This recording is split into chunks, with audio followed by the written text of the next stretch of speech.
All right, guys, ready for your next comedian?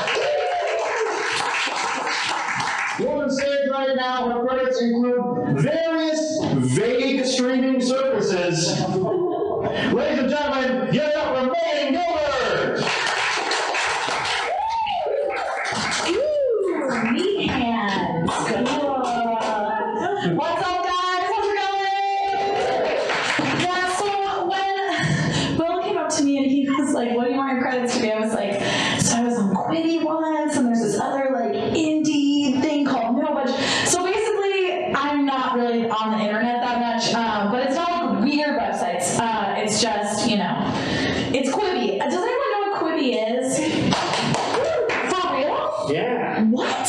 Why? Why? No, for real, why? Yeah. You were on it? I was bored one day. Yeah, you were bored one day. Did you watch Singled Out with Keke Palmer and Joel Kim Booster? I'm the girl who ate the hot wings and then got really sick on that. And that is how my career is going. Well, Keke Palmer tells you to eat the chicken when you eat it. You know what I mean? She was a Keela and the bee. You gotta do it. She won the spelling bee. Anyway, okay. Cool. No one was that Keke Palmer deep cut. That's one thing that's a little unsettling right now is that I can see myself here and here. Which has never happened to me before. While being on stage, so we'll see how that goes. A movie star. Yeah, a movie star. Trying, trying hard. Eating wings and trying hard. Wow, I am just right there. Okay. Damn. Could we maybe make the camera like a little higher? Just to like give me a better, thank you. Yeah, just for like a better angle, yeah, just to get like the chin up, yeah. It's gonna be fine. Okay. So, did anyone's body change over the pandemic? I lost all of my strength physically and mentally. But I did gain some weight. I was sad in the beginning, but then I decided I gave up. And that's been pretty cool. The great thing about giving up is that you still hate yourself, but you're done. There's something really freeing in that. But it's true what people say. When you lose weight, people are so much nicer to you. Like when I was 11, I dropped a bunch of weight because I got deathly ill. And a lot of my teachers were like, you look so good. What's your secret? And I was like, my body's slowly eating itself. I could go into a coma at any moment, but I look like the coma Richies. Let's keep going. And then when I gained the weight back, they were like, who's gonna fuck her now? Okay, come on. You never see it, you don't want to talk about it. You don't want to talk about how when people lose weight, like the first thing everyone thinks is like, oh, they're gonna get fucked. No. That's what it's about. It's okay. I said it. I was brave. It's okay. But yeah, gained it all back. Got healthy. Body's not eating itself anymore. Bummer. Yeah, no. It's good. It's good to be alive. It's good to be alive.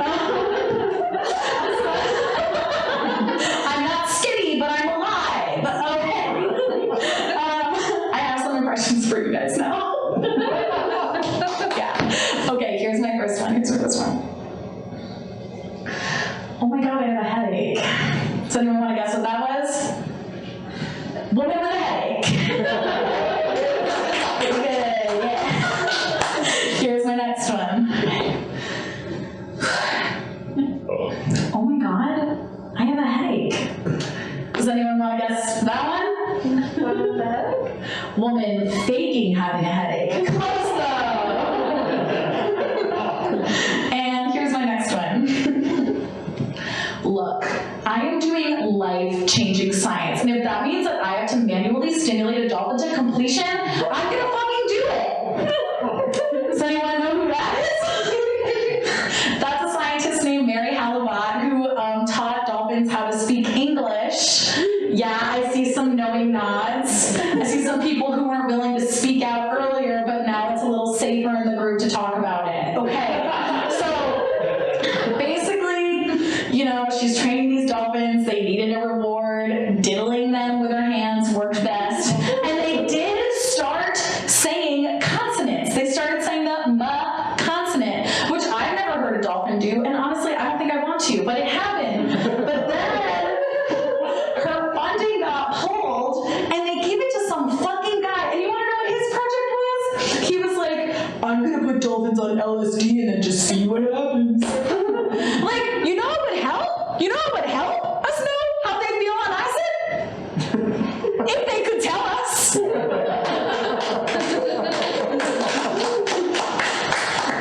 Thank you. Okay. Yeah, I mean, it's crazy, right? It's like, the guy was like, nothing changed. It's like, we don't know if nothing changed. Maybe dolphins are just really good at hiding when they're tripping balls. We'll never fucking know. And also, there was an interview with her. This isn't a joke anymore. This is just true. She was like, it wasn't that weird. He was like, it was weird. You know, it was weird. It was. But someone had to do it for science. And I don't think we're going to come across another person who's willing to do it pretty soon, because they're not really out there. They're not out talking about it. Except this one guy who did write an ebook called Wet Goddess about how he fell in love with a dolphin, and it's really good. It's compelling. I highly recommend it. And at one point, he was interviewed, and they were like, so, is there something wrong with you? And he was like, yes, there's something wrong with you. So I just think it's really nice. Like, he's self-aware, you know? Anyway, so that's how I feel about dolphins. So the fair is weird, am I right, ladies? Yes, you know.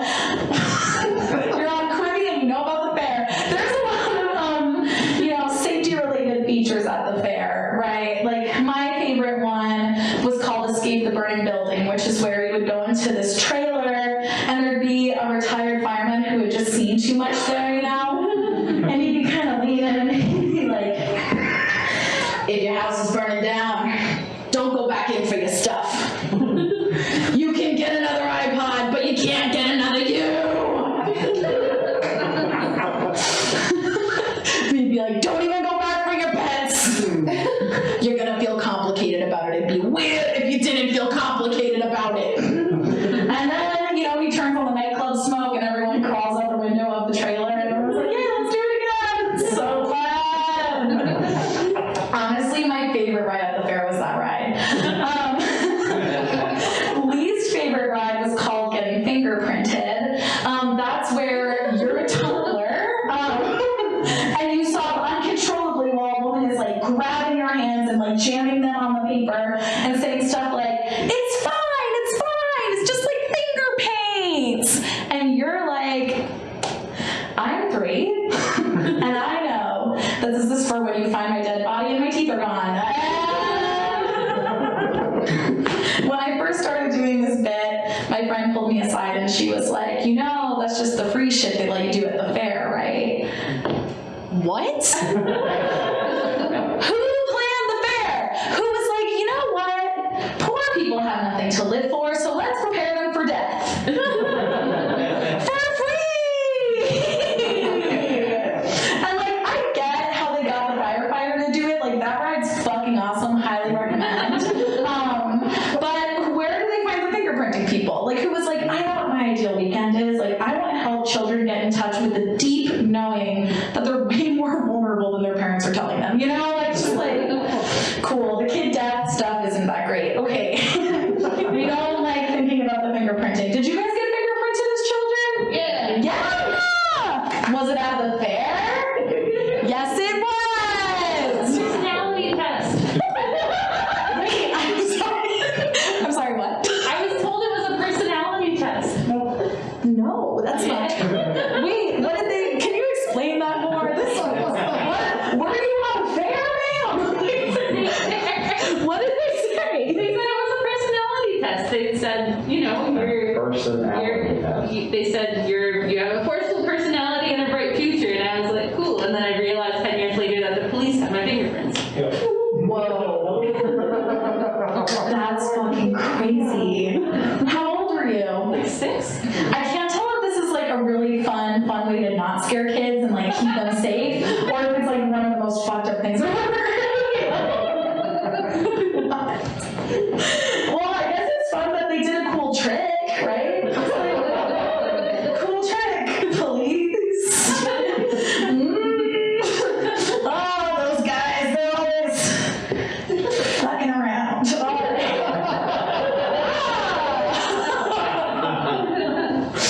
All right, so I guess speaking of fucking around, let's talk about dating. Anyone out there on the apps? You don't have to clap. It's fucking heinous out there. Oh my god. The other day I went on a date with a guy.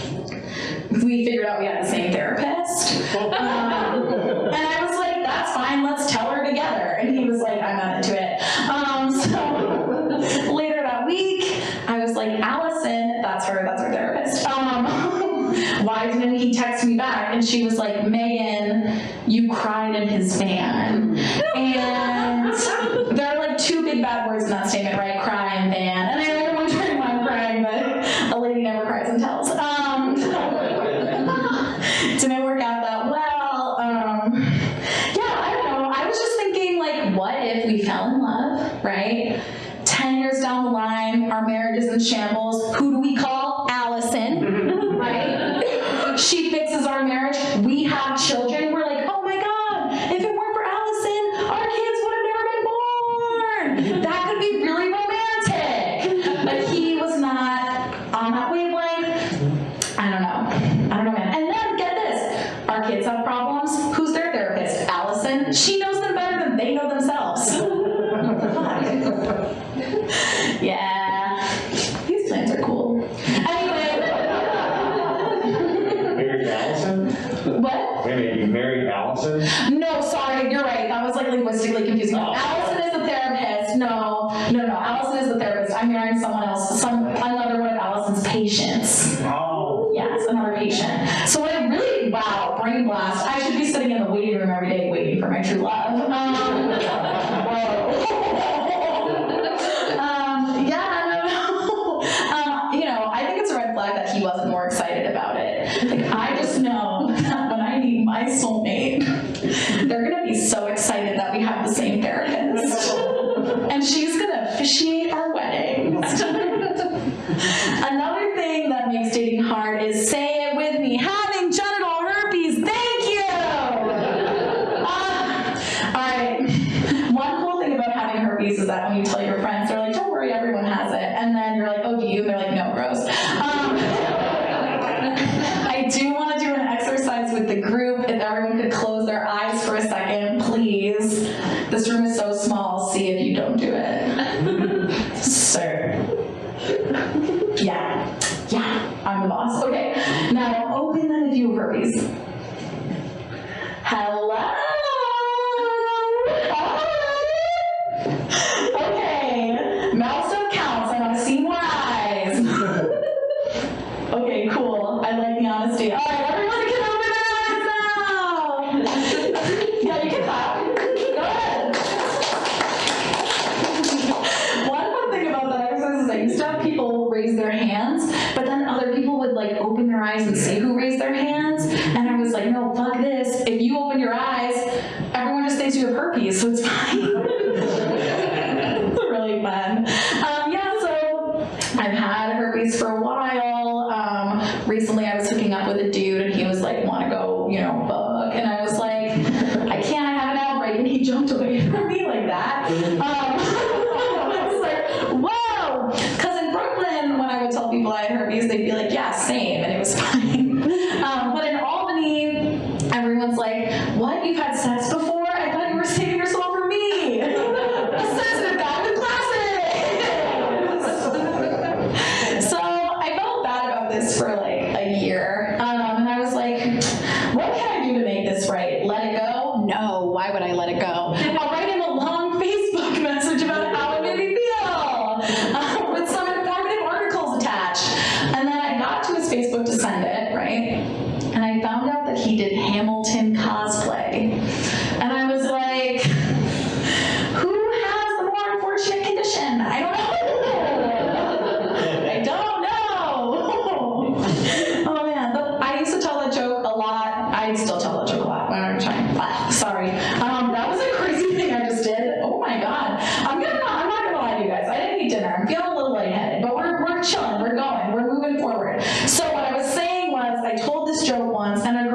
jumped out of the audience. Out of the audience. Wow. Okay. Hang on a second. Woo! She jumped up out of the audience and she screamed, "I hooked up with him too! I know what you're talking about!" Because Albany is a very small city. She was like, "He sucks!" And I was like, "I know!" Wow. Yeah, he really does suck. He has like really long hair now and he wears like a headband. I don't know what I was thinking. You know when you hook up with a guy and then you find out he wears a headband? Shit's dark. I'm not like Alan Twan. I'm single. I'm out there. I'm out in the world. Trying to, I don't know, find love. Who the fuck knows? Everything's bad. I was thinking about it recently and I was like, why don't I just stop? And I was like, because I want to look into someone's eyes as I die and find comfort in that. And that's my mission, and who the fuck knows how it's going to work? All right. That's not a joke yet. I've been doing that at night a lot.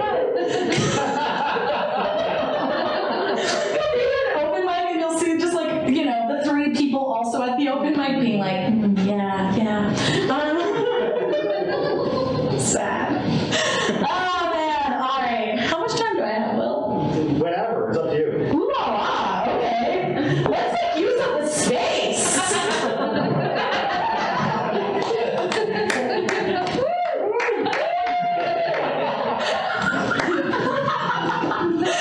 That was really fun, guys. Okay. So I think now it's time for my 2 New York City stories that I'm gonna go.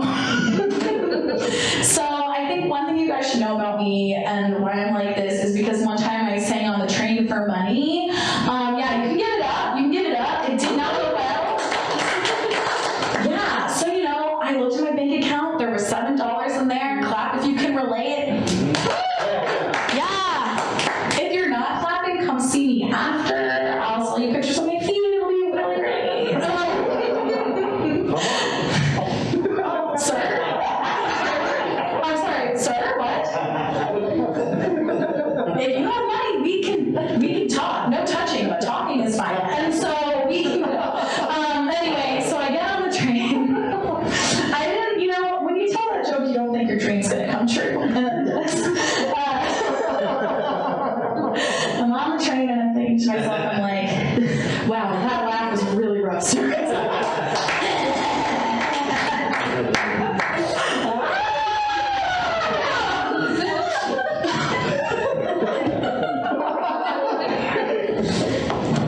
you have money?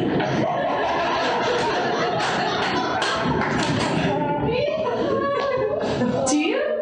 I only have enough, I only have enough to buy a couple houses. What?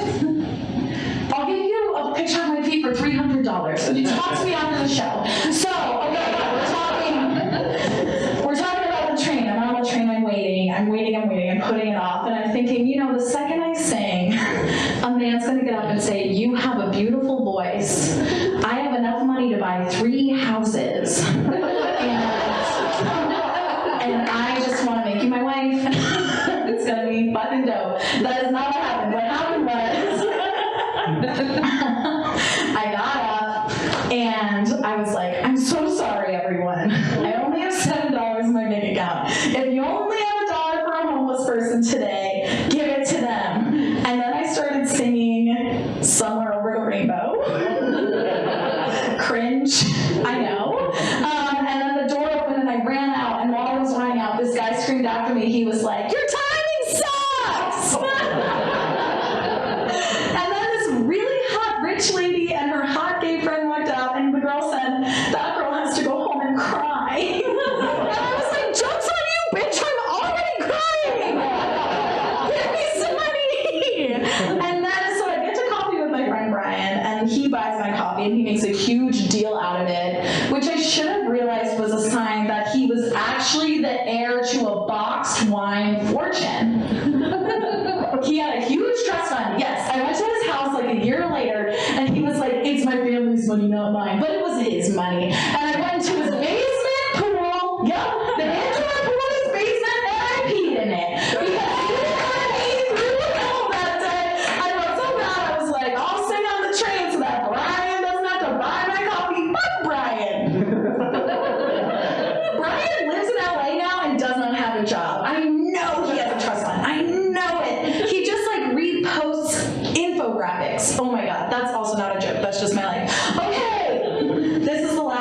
story. Guys, this has been really fun. Thanks for coming out. So I have an identical twin. No, we've never kissed, but this happened. You know, when you meet a twin, the first thing you think is like, oh, can you read each other's minds? I'm like, no. But one time I was running to a film set, thank you, and I was wearing clogs because it's everything high heels do without making you look, you know, like you care about the way you look. So you're like, I'm ugly, no, but your ass looks amazing. So I'm running, and this like super hot guy sees me. He's wearing scrubs. And he's like, where are you going? You know, I'm like, what do you like to know? And then I trip over a crack in the sidewalk. And while I'm flying through the air, I'm thinking, this is going to hurt, but you're really late. You're just going to have to get up and like push through. And then I broke my wrist in 2 places. So I didn't get up. I was just screaming my head off. And this, you know, the hot nurse guy came up to me and he was like, come over here, like a bodega man, like took out a chair. And like I'm sitting in the chair and he's holding my arm and he's like, we're going to have to reset the bone or else you're going to need surgery. And I was like, I'd rather you didn't do that. I'd rather have drugs first. He was like, it's not an option. He's on the phone with my sister while he's like talking to me, telling her where to go. And all of a sudden, I see Paul Rudd crossing the street. And I was like, oh my God, it's Paul Rudd. And the nurse was like, who's that? And I was like, it's Ant-Man. And he said, say hello to Ant-Man, and then yoinked my